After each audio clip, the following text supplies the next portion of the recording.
ಅಮೆರಿಕದ ಅಧ್ಯಕ್ಷ Donald Trump BRICS ಸದಸ್ಯ ರಾಷ್ಟ್ರಗಳು ಅಥವಾ ಅವರ ನೀತಿಗಳನ್ನು ಬೆಂಬಲಿಸುವ ದೇಶಗಳ ಮೇಲೆ ಹೆಚ್ಚುವರಿ 10% ಟ್ಯಾರಿಫ್ ವಿಧಿಸುವುದಾಗಿ ಎಚ್ಚರಿಕೆ ನೀಡಿದ್ದಾರೆ.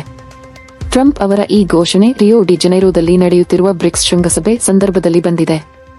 ಅವರು ಟ್ರೂತ್ ಸೋಷಿಯಲ್ನಲ್ಲಿ ಬ್ರಿಕ್ಸ್ ಸಂಘಟನೆಯ ವಿರುದ್ಧ ಅಥವಾ ಆಂಟಿ ಅಮೆರಿಕನ್ ನೀತಿಗಳನ್ನು ಅನುಸರಿಸುವ ಯಾವುದೇ ದೇಶಗಳ ಮೇಲೆ ಹೆಚ್ಚುವರಿ 10% ಟ್ಯಾರಿಫ್ ವಿಧಿಸಲಾಗುವುದು ಎಂದು ಬರೆದುಕೊಂಡಿದ್ದಾರೆ.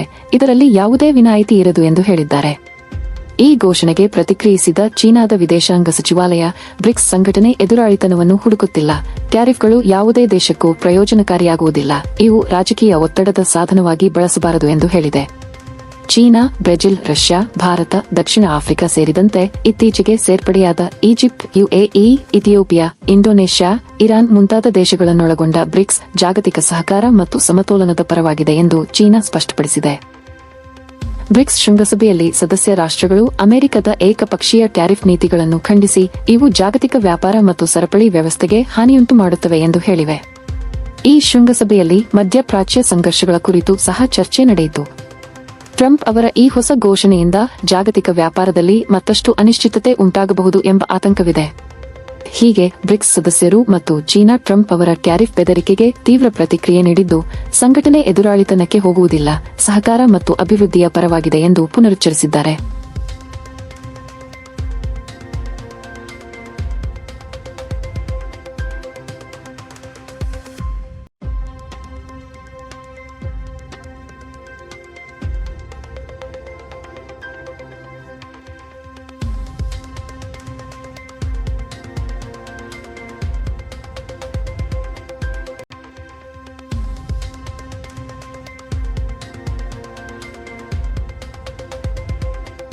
ಅಮೆರಿಕದ ಉದ್ಯಮಿ ಎಲೋನ್ ಮಸ್ಕ್ ಹೊಸ ರಾಜಕೀಯ ಪಕ್ಷ ಅಮೆರಿಕ ಪಾರ್ಟಿಯನ್ನು ಘೋಷಿಸಿದ್ದಾರೆ. ಈ ಘೋಷಣೆ ಅವರು ತಮ್ಮ ಸಾಮಾಜಿಕ ಜಾಲತಾಣ ಎಕ್ಸ್ನಲ್ಲಿ ಪೋಸ್ಟ್ ಮಾಡಿದ್ದು, ಅಮೆರಿಕದ 2 ಪ್ರಮುಖ ಪಕ್ಷಗಳಾದ ರಿಪಬ್ಲಿಕನ್ ಮತ್ತು ಡೆಮಾಕ್ರಾಟ್ ಪಕ್ಷಗಳ ವಿರುದ್ಧ ತೀವ್ರ ವಾಗ್ದಾಳಿ ನಡೆಸಿದ್ದಾರೆ.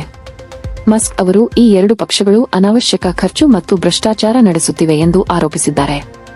ಈ ಹೊಸ ಪಕ್ಷದ ಉದ್ದೇಶ ಅಮೆರಿಕದ ಜನತೆಗೆ ಮತ್ತೆ ಸ್ವಾತಂತ್ರ್ಯ ನೀಡುವುದು ಮತ್ತು 2 ಪಕ್ಷಗಳ ಪ್ರಭುತ್ವವನ್ನು ಪ್ರಶ್ನಿಸುವುದು ಎಂದು ಹೇಳಿದ್ದಾರೆ. ಮಸ್ಕ್ ಅವರು ಜುಲೈ 4ರಂದು ತಮ್ಮ ಎಕ್ಸ್ ಪ್ಲಾಟ್ಫಾರ್ಮ್ನಲ್ಲಿ ಜನರಿಗೆ ಹೊಸ ಪಕ್ಷ ಬೇಕೆಂದು ಸಮೀಕ್ಷೆ ನಡೆಸಿದ್ದರು. ಇದರಲ್ಲಿ ಸುಮಾರು 1.2 ಮಿಲಿಯನ್ ಜನರು ಭಾಗವಹಿಸಿ 65% ಜನ ಹೊಸ ಪಕ್ಷಕ್ಕೆ ಬೆಂಬಲ ನೀಡಿದ್ದಾರೆ. ಈ ಘೋಷಣೆ ಟ್ರಂಪ್ ಅವರ ಬಿಗ್ ಬ್ಯೂಟಿಫುಲ್ ಬಿಲ್ ಎಂಬ ದೊಡ್ಡ ವೆಚ್ಚದ ಬಜೆಟ್ ಪಾಸ್ ಆದ ನಂತರ ಬಂದಿದೆ. ಈ ಬಿಲ್ ವಿರುದ್ಧ ಮಸ್ಕ್ ತೀವ್ರ ವಿರೋಧ ವ್ಯಕ್ತಪಡಿಸಿದ್ದು, ಈ ಬಿಲ್ ಅಮೆರಿಕವನ್ನು ಆರ್ಥಿಕ ಸಂಕಷ್ಟಕ್ಕೆ ತಳ್ಳುತ್ತದೆ ಎಂದು ಹೇಳಿದ್ದಾರೆ. ಮಸ್ಕ್ ಮತ್ತು ಟ್ರಂಪ್ ನಡುವೆ ಈ ವಿಷಯದಲ್ಲಿ ಭಾರೀ ವಿವಾದ ಉಂಟಾಗಿದೆ. ಟ್ರಂಪ್ ಮಸ್ಕ್ ಅವರ ಹೊಸ ಪಕ್ಷದ ಯೋಜನೆಯನ್ನು ಹಾಸ್ಯಾಸ್ಪದ ಎಂದು ಕರೆದಿದ್ದಾರೆ. ಮಸ್ಕ್ ಅವರು ಮುಂದಿನ 2026ರಲ್ಲಿ 2 ರಿಂದ 3 ಸೆನೆಟ್ ಮತ್ತು 8 ರಿಂದ 10 ಹೌಸ್ ಸ್ಥಾನಗಳಲ್ಲಿ ಸ್ಪರ್ಧಿಸಲು ಪಕ್ಷದ ಗಮನವನ್ನು ಕೇಂದ್ರೀಕರಿಸುವುದಾಗಿ ಹೇಳಿದ್ದಾರೆ. ಈ ಹೊಸ ಪಕ್ಷವು ಅಮೆರಿಕದ ರಾಜಕೀಯ ವ್ಯವಸ್ಥೆಯಲ್ಲಿ ದೊಡ್ಡ ಬದಲಾವಣೆ ತರಬಹುದೆಂಬ ನಿರೀಕ್ಷೆ ಇದೆ. ಆದರೆ 3ನೇ ಪಕ್ಷಗಳು ಅಮೆರಿಕದ ರಾಜಕೀಯದಲ್ಲಿ ಸ್ಥಿರವಾಗಿ ಉಳಿಯುವುದು ಸವಾಲಿನ ವಿಷಯವಾಗಿದೆ.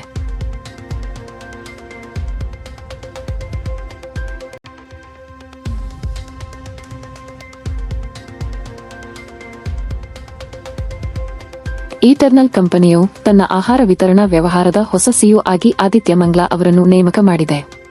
ಅವರು 2 ವರ್ಷಗಳ ಅವಧಿಗೆ ಈ ಜವಾಬ್ದಾರಿಯನ್ನು ವಹಿಸಲಿದ್ದಾರೆ. ಇದುವರೆಗೆ ಈ ಹುದ್ದೆಯಲ್ಲಿ ಇದ್ದ ರಾಕೇಶ್ ರಂಜನ್ ಅವರ ಅವಧಿ ಜುಲೈ 6, 2025ರಂದು ಮುಗಿಯಿತು. ಆದಿತ್ಯ ಮಂಗ್ಲಾ 2021ರ ಮಾರ್ಚ್ ತಿಂಗಳಿಂದ ಈಟರ್ನಲ್ನಲ್ಲಿ ಕೆಲಸ ಮಾಡುತ್ತಿದ್ದಾರೆ. ಅವರು ಈ ಹಿಂದೆ ಉತ್ಪನ್ನ ವಿಭಾಗದ ಮುಖ್ಯಸ್ಥ, ಪೂರೈಕೆ ಮುಖ್ಯಸ್ಥ ಮತ್ತು ಗ್ರಾಹಕ ಅನುಭವ ವಿಭಾಗದ ಮುಖ್ಯಸ್ಥನಾಗಿ ಕೆಲಸ ಮಾಡಿದ್ದಾರೆ. ಕಂಪನಿಯು ಹೇಳಿರುವಂತೆ ಮಂಗ್ಲಾ ಅವರು ಆಹಾರ ವಿತರಣಾ ವ್ಯವಹಾರದಲ್ಲಿ ವಿವಿಧ ನಾಯಕತ್ವದ ಜವಾಬ್ದಾರಿಗಳನ್ನು ನಿರ್ವಹಿಸಿದ್ದಾರೆ. ಈ ನೇಮಕಾತಿ ಕಂಪನಿಯ ನಿರ್ದೇಶಕರ ಮಂಡಳಿಯ ಅನುಮೋದನೆಯೊಂದಿಗೆ ಜರುಗಿದೆ. ರಾಕೇಶ್ ರಂಜನ್ ಅವರು ಹಿರಿಯ ನಿರ್ವಹಣಾ ಸಿಬ್ಬಂದಿಯಿಂದ ಹೊರಬಂದರೂ ಸಲಹೆಗಾರರಾಗಿ ಕಂಪನಿಯಲ್ಲಿ ಮುಂದುವರಿಯುತ್ತಾರೆ. ಕಂಪನಿಯ ಸ್ಥಾಪಕ ಹಾಗೂ ಸಿಇಒ ದೀಪಿಂದರ್ ಗೋಯಲ್ ಅವರು ಮಂಗ್ಲಾ ಅವರಲ್ಲಿರುವ ಕಲಿಯುವ ಮನೋಭಾವನೆ, ವ್ಯವಸ್ಥಿತ ಚಿಂತನೆ ಅನ್ನು ಹೈಲೈಟ್ ಮಾಡಿದ್ದಾರೆ. ಮಂಗ್ಲಾ ಅವರ ನೇಮಕಾತಿ ಕಂಪನಿಯ ಮುಂದಿನ ಹಂತಕ್ಕೆ ಬೇಕಾದ ಹೊಸ ನಾಯಕತ್ವದ ಸಂಕೇತ ಎಂದಿದ್ದಾರೆ.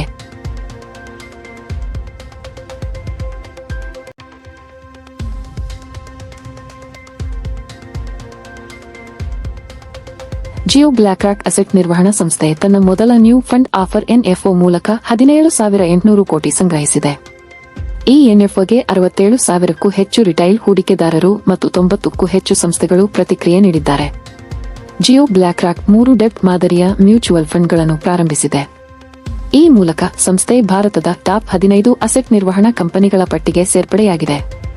ಮ್ಯೂಚುವಲ್ ಫಂಡ್ಗಳಲ್ಲಿ ಹೂಡಿಕೆ ಮಾಡಲು ಮೈಜಿಯೋ ಆಪ್ ಅಥವಾ ಜಿಯೋ ಬ್ಲ್ಯಾಕ್ ರಾಕ್ ವೆಬ್ಸೈಟ್ ಬಳಸಿ ಹೂಡಿಕೆದಾರರು ನೋಂದಣಿ ಮಾಡಬಹುದು. ಕನಿಷ್ಠ 500 ರಿಂದ ಹೂಡಿಕೆ ಪ್ರಾರಂಭಿಸಬಹುದಾಗಿದೆ. ಜಿಯೋ ಬ್ಲ್ಯಾಕ್ ರಾಕ್ ಸಂಸ್ಥೆಯ ಈ ಯಶಸ್ವಿ ಆರಂಭಕ್ಕೆ ಮಾರುಕಟ್ಟೆಯಲ್ಲಿ ಉತ್ತಮ ಪ್ರತಿಕ್ರಿಯೆ ದೊರೆತಿದೆ.